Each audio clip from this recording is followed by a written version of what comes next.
Hi everyone, thanks so much for coming to episode 2 of our Cooking Matters program. Today we'll be focusing on a money saving theme. So must-have tips for saving money and maximizing household food resources. I'm going to go ahead and just share PowerPoint.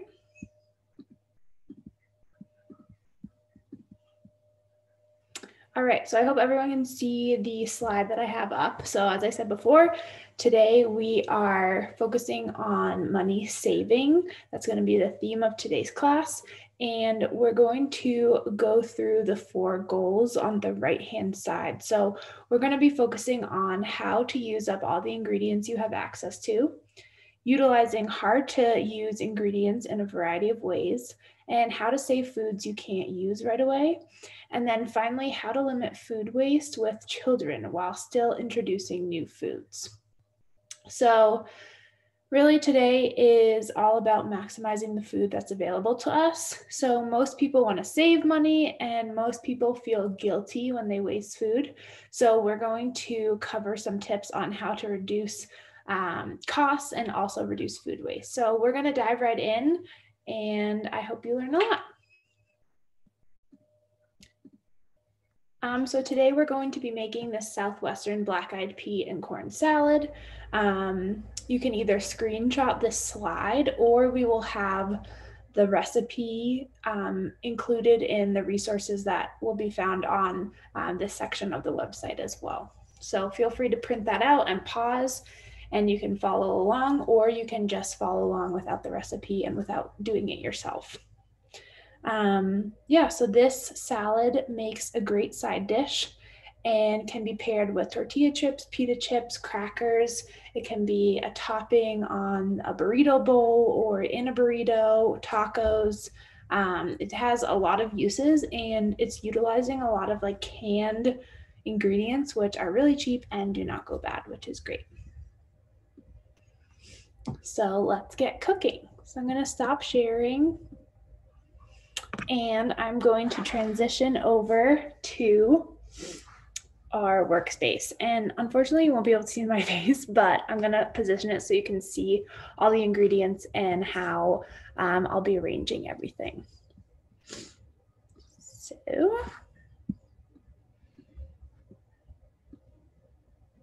perfect. All right. So here we have our ingredients. I've prepped a few things. For example, I've already drained and rinsed the beans. So this is really easy. You can just open up the can of beans, put it in a colander, which is something like this. So you'll just put the beans in here, put the water over and drain and rinse them. Same with the corn. It was the same process for that. And I also just already pre-chopped some cilantro since that's pretty easy and I'm assuming everyone is good with chopping. So I didn't cut the onion or the pepper just because they can be a little tricky to cut, and I do have some tips that might make dicing these foods easier. So let's start with dicing the onion. So you'll see that the onion has 2 kind of sides, this thicker one and a smaller one. What we're going to go ahead and do is cut off the small side. And then we're going to peel out the outer layer. So cutting off one side of the onion makes it a little easier to peel. We're going to discard this peel and the other top. And then you'll see we still have this larger kind of like root or head. We're going to go ahead and just cut right through that. So then we have 2 slices of onion. We're going to leave this root on. And we're going to make small slits just from the end, not cutting all the way through that first side, but cutting all the way through the second.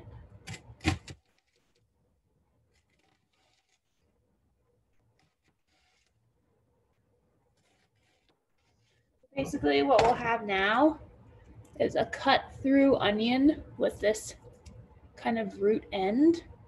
And the slices don't go all the way through that end. So you can see it's still all attached.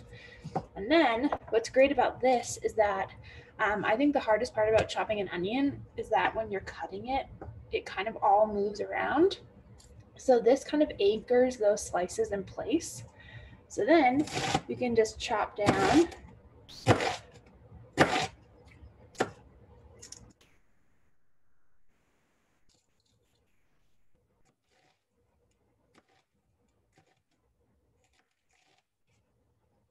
You have perfectly chopped little bitty pieces of onion. So now let's do the same for the second side. Do a little faster.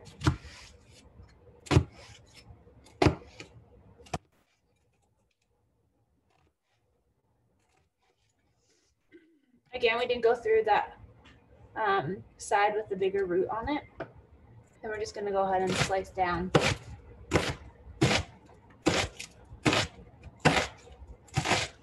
We can just discard this. Now we have really nice chopped onion. So we'll put everything in this bowl.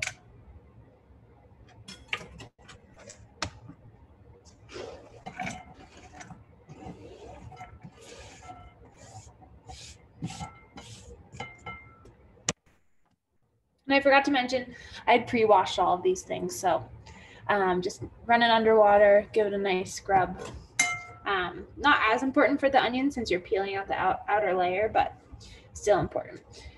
So for the red pepper, we want to make small chopped pieces as well.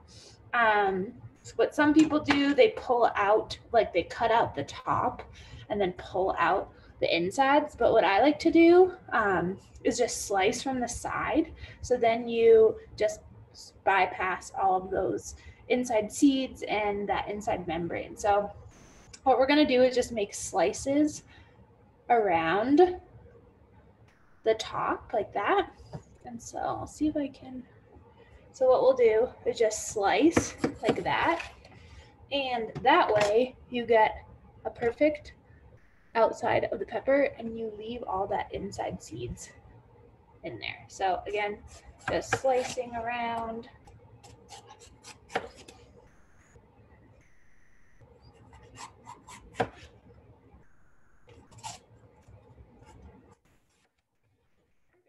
So now we're left with just the inside. Toss it or compost it. And then we'll take these slices and chop them into thinner pieces. So just cutting them long way, cutting them the short way to make small pieces. And it doesn't have to be perfect. You just want it to be able to be well mixed in.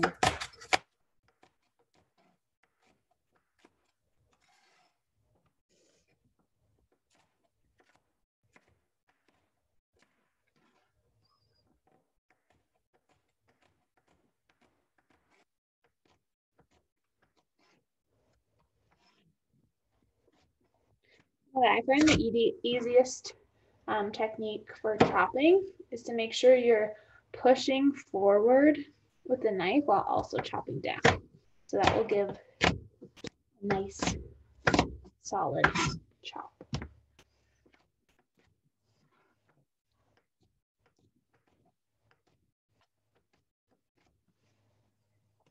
Perfect. Then we'll include this in the bowl as well. This is like such a simple recipe. We're basically just now combining all the ingredients. So there we have our just chopped onions and peppers. And then I'm just going to take the 2 cans of beans that I've already rinsed and drained. Add those in. Same with the 1 can of corn already rinsed and drained. Put that in. We have our chopped cilantro. It says in the recipe, I believe, about 1/4 cup, but you can add more or less depending on if you're a cilantro fan, and if you're not, you can just leave it out. 1 I already kind of pre-mixed these spices. So we have a teaspoon of cumin, a quarter teaspoon of salt, and a half teaspoon of black pepper. So I've already measured those out. You can just put those in the bowl. And what we're gonna do next is just add a tablespoon of oil and a tablespoon or a few tablespoons of oil and 2 tablespoons of vinegar. So you can kind of just use whatever you have on hand. I have apple cider vinegar on hand, but you can use any type of vinegar that you already have in your pantry. And so we're doing 2 tablespoons of vinegar.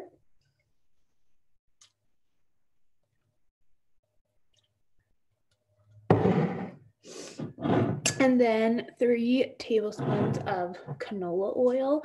I only have olive oil, so that's what I'm using. Canola oil is going to be less flavorful, just it won't overpower the dish. So you can definitely use that. Olive oil is going to have just a tiny bit of that olive oil taste. So I'm just using that because that's what I have. But if you have multiple oils, you can kind of pick and choose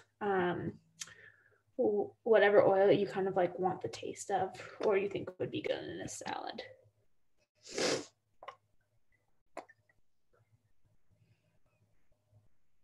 Perfect. 3 tablespoons of oil.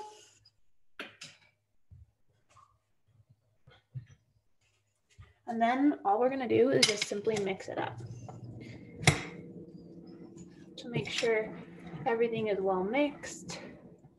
The spices are coated on every bite.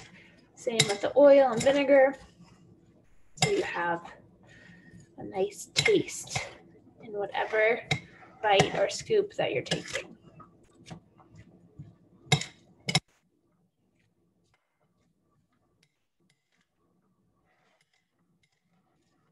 And as you can see, this makes a lot. So this would be really good for a family, or if you have a smaller household, you can just split everything in half. So make half the amount if it's just you and your child. That way, you know, nothing will go bad. I don't know how this would freeze. I don't know if it would be that good after thawing. So I would just eat this fresh and not freeze it. So just make whatever amount that you would use within the next couple days. So here we go. I made kind of a mess, but here we have the black-eyed pea corn salad. It smells really good. And what you can use this for is just like as a dip with a chip, just pick it up, or you can use it as a side. You can use it as a topping to like a burrito bowl or salad. It's really versatile and super cheap. So super easy. Basically everything was canned, which is awesome. And yeah, just a note about canned beans and vegetables. If you can get salt or sodium free, that's going to be the healthiest choice. If you can't, that's totally fine as well. Just make sure you give them a good rinsing to get all that extra sodium off that you don't necessarily need. And we're already adding sodium in the recipe. So I would go without sodium if possible. Okay.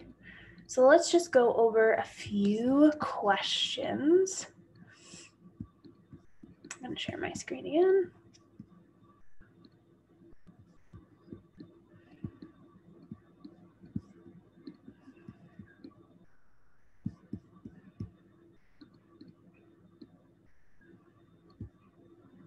All right, so I hope everyone can see the screen. The first question we're going to go over is what foods are currently in your fridge, freezer, or pantry that you don't know what to do with? So some of the most common ones I run into are yogurt, veggies, and bread. For some reason, I buy a big thing of yogurt and it sits in my fridge for a really long time. So what I like to do is sometimes if I have a big thing of yogurt that has been untouched, I pre-make some like yogurt parfaits, and that's going to just be like a couple layers of yogurt, berries, and granola. Just put it in like a jar, a mason jar, or even just a glass, and have that in the fridge for the next day or the next couple days. So that way something is already prepared. You can just open up the fridge, grab it, and you don't have to think about like the process of making something, because that could be a reason why you're not using a food. Just like thinking about all the steps that you need to do in order to consume that food. Even though yogurt, you can just eat it out of the carton, sometimes it's nice to just spice it up a little bit with some fruit and granola. So pre-making those yogurt parfaits would be a great idea. Also veggies. I feel like at the beginning of the week, I'm like really motivated to eat a lot of veggies. So I buy a bunch of them and then they just sit in the fridge for a while, especially spinach for some reason. So you can definitely freeze the veggies. So if they're not already pre-chopped, you can chop them, put them in a freezer bag and just use them as frozen veggies moving forward. And that way you don't have to worry about them going bad or not being utilized in time. What you could also do is what I like to do is at the end of the week, any veggies that I haven't already used, I make into a stir fry. So just sauteing some vegetables in a little bit of oil. You could use a peanut sauce or soy sauce and serving that over rice or noodles. It's an awesome way to utilize those veggies. Another thing that I like to do is make a big vat of pasta. So making pasta and then sauteing veggies and just pouring a can of tomato sauce over those veggies, and you're going to have a veggie rich tomato sauce pasta dish, and you can use all of those in just one recipe. And then finally, bread. I feel like a lot of people, their bread goes stale after a few days if it's not properly stored, or if people just aren't eating it. So something you can do with bread is make croutons. All you do is just cut up the bread into small little cubes, dust it with oil, salt, and pepper, and then put it in the oven at like 375 for 10 to 15 minutes, and then you'll have really nice croutons. And it doesn't matter if the bread is already stale, because it's going to be so crispy in the oven anyway, so you really can't even tell. And then another idea would be to make some French toast. So with French toast, it's almost better to use bread that's a little bit stale. And then you can just dip it in like an egg wash and then fry it on a pan and French toast. So so those are some options. It's super important to remember that the most expensive food is the food that we waste. So making sure you're utilizing all the food that you're buying is going to be the best money saving tip basically that I could give to you, because the dollar amount can really add up if you're throwing away or composting a lot of the food that you're buying. So how can you use more than one ingredient, or one ingredient in more than one recipe?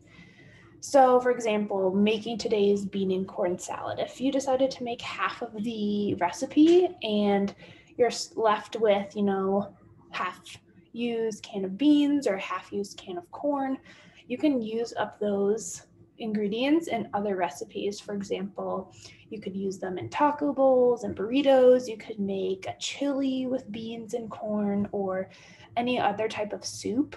You could also just have it as like a side dish to another meal that you're having, just beans and corn, add some veggies, some protein, some fiber. It's going to be a great just side dish to anything that you might be serving.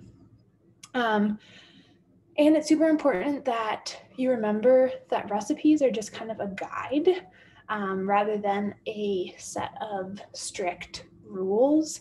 So say you have a recipe, for example, our recipe today, I didn't have canola oil, or say you didn't have black-eyed peas.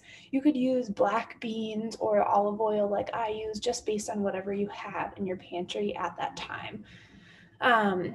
You can also use ingredients that are about to go bad. That's a way to use up ingredients that may only have a couple days left in their lifespan.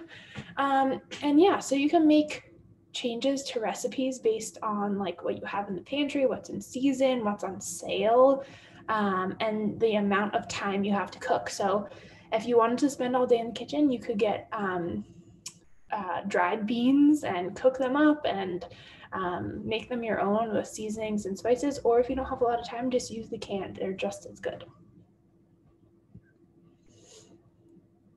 All right, and does anyone freeze food to avoid food waste? And if so, what kind of foods do you freeze? So sometimes we waste food because we can't use it on the time frame that we need to use it to avoid it going bad or spoiling. So using the freezer is a super important way to reduce food waste, particularly for quick to go bad foods like breads, herbs, and some produce. You can always just stick those in the freezer and thaw it when you need. I definitely utilize the freezer to avoid food waste. I will freeze bananas if they're going bad. That way, when I want to make like a banana bread, I can take them out of the freezer, let them thaw, and they're going to be perfectly ripe for banana bread. I also will freeze fruits like berries or even bananas as well. You can cut those up and put them in a freezer safe bag and use that for smoothies. And then, as I mentioned before, bread, you can freeze that and thaw it whenever you're ready to eat it.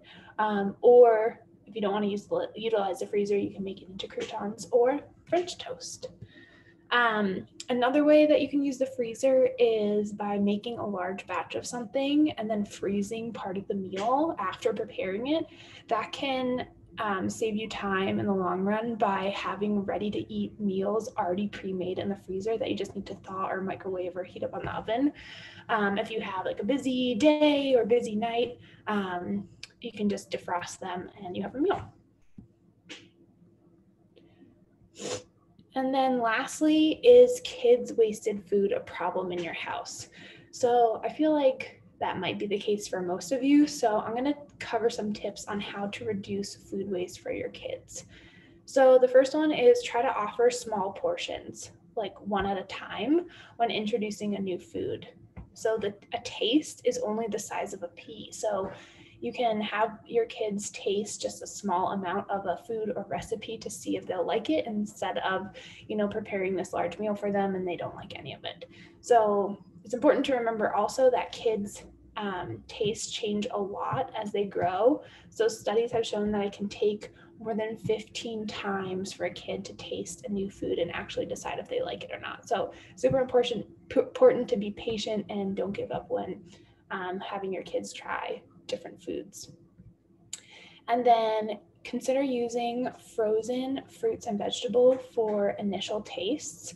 It allows you to take out just small portions of that new food and keep the rest frozen. And then make only the amount the rest of the family will actually eat and just offer a taste to start. So that way even if your child doesn't like it, the rest of the family will eat it, so it'll be used up. And then allowing kids to serve themselves can actually create buy-in for kids to try new foods and cut down on waste. So letting kids take what they want means you won't waste the rest and you can freeze the rest. And then no need to ask your kids for a clean plate. This is super important because if the kids think they have to eat all of a new food that's served, they'll often refuse it. And we want to instill in our kids to only eat until they're no longer hungry. So setting this clean plate example kind of sets kids up for overeating and overriding their internal hunger cues. So just overall, this lesson has been about tips to saving money and reducing food waste. So the first reminder is that the most expensive food is the food that we waste. So plan to use up all the ingredients you have access to.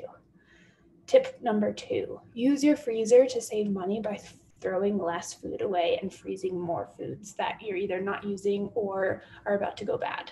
And then 3, to reduce kids' food waste, let them serve themselves and only offer tastes of new foods.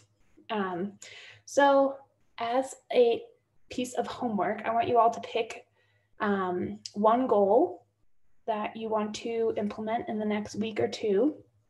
So, for example, substituting ingredients you already have on hand in a recipe instead of going out to the store just to buy a few things. And then keep it up. Once it's an easy habit and you start doing it mindlessly, that might take weeks or months, but once that becomes a habit, you can pick another new thing to try. And then remember that setbacks will happen. So that's okay. It's not all or nothing. We have days or weeks that go off course. So start back with one small habit and then take it from there if you do go off course. The good news is that once you have these new habits, it's easier and faster to get back on track the next time. So you can download the Cooking Matters app or use the Cooking Matters website for more recipes. They also have additional recipes available on their Facebook and YouTube pages. And it's definitely easier to stay motivated when you have regular reminders and tips popping up on your social media feed. So definitely follow Cooking Matters and other channels that will help you get closer to your goals. Thank you so much. Remember, this is just episode 2 for the whole 8-episode series that we have for our Cooking Matters collaboration. So feel free to continue watching the next recordings and learn more about cooking at home and cooking with your kids. And thank you so much for coming. Again, my name is Tori, and please reach out. If you have any questions, you can email me at vmc235@nau.edu. Thank you so much.